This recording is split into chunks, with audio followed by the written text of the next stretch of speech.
Is in vitro fertilization sinful? Is it bad?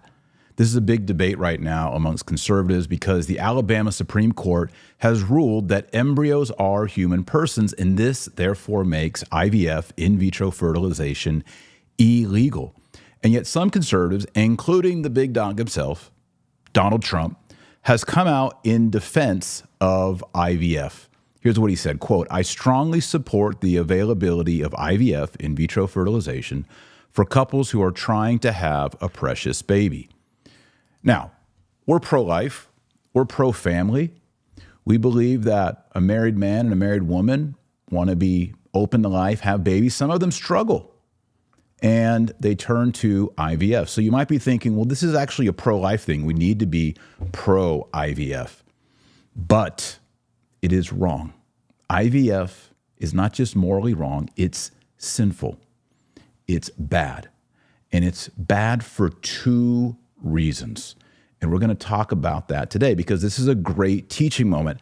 I don't know if Donald Trump has ever studied moral theology with regard to IVF. Probably not.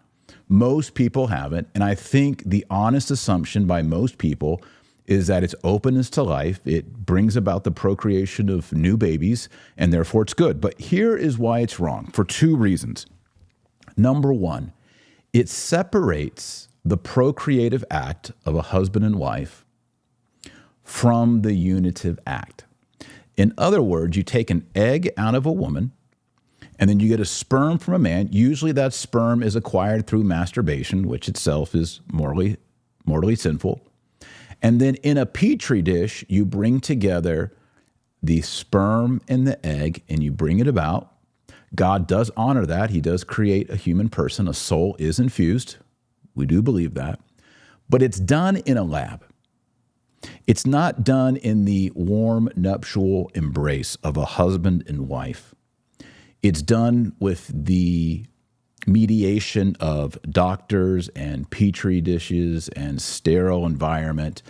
And for that reason, since it separates the procreative act from the unitive nuptial act, it is sinful. This is why masturbation is wrong as well.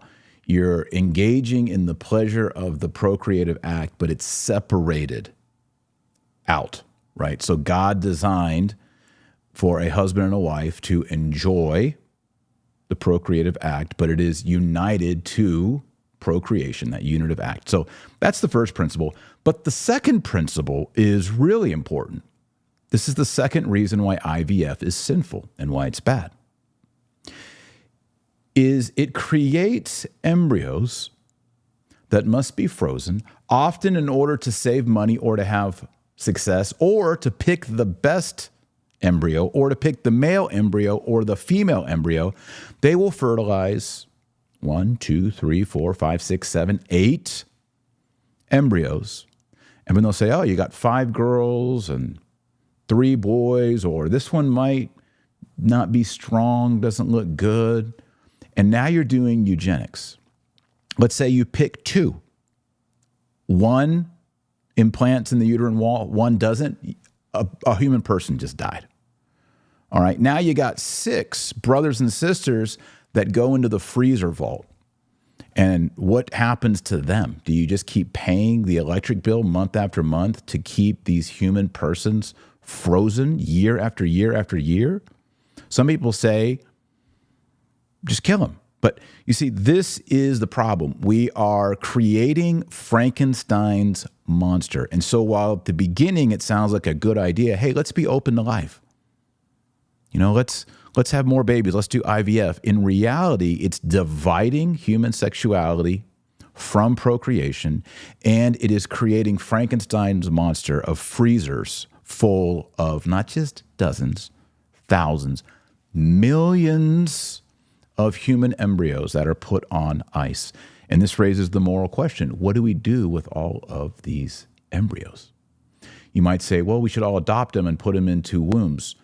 That, again, is dividing the procreative and the unitive aspect of human sexuality.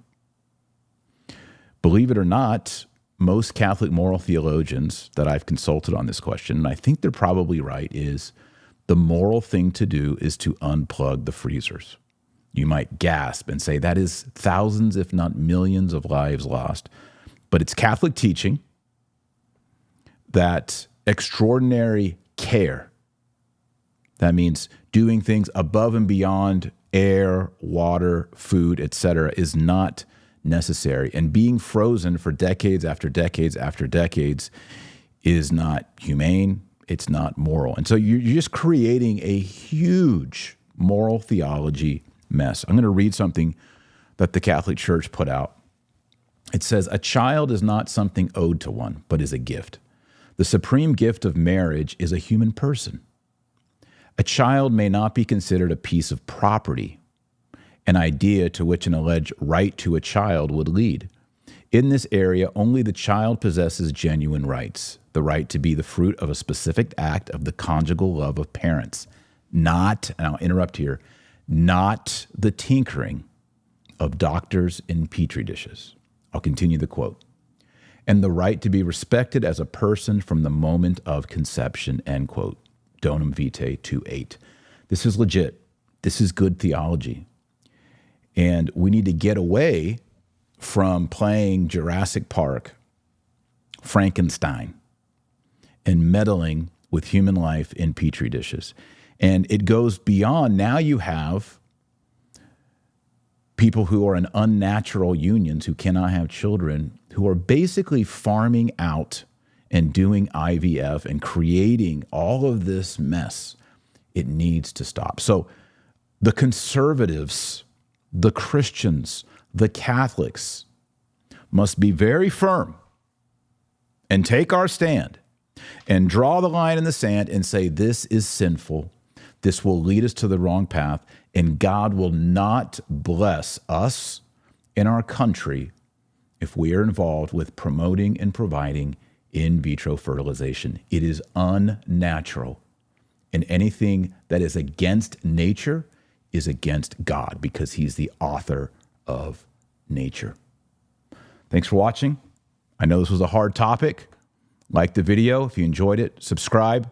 My name is Dr. Taylor Marshall. And remember, our Lord Jesus Christ says you're the light of the world and the salt of the earth. So go out there and be salty. God bless and Godspeed.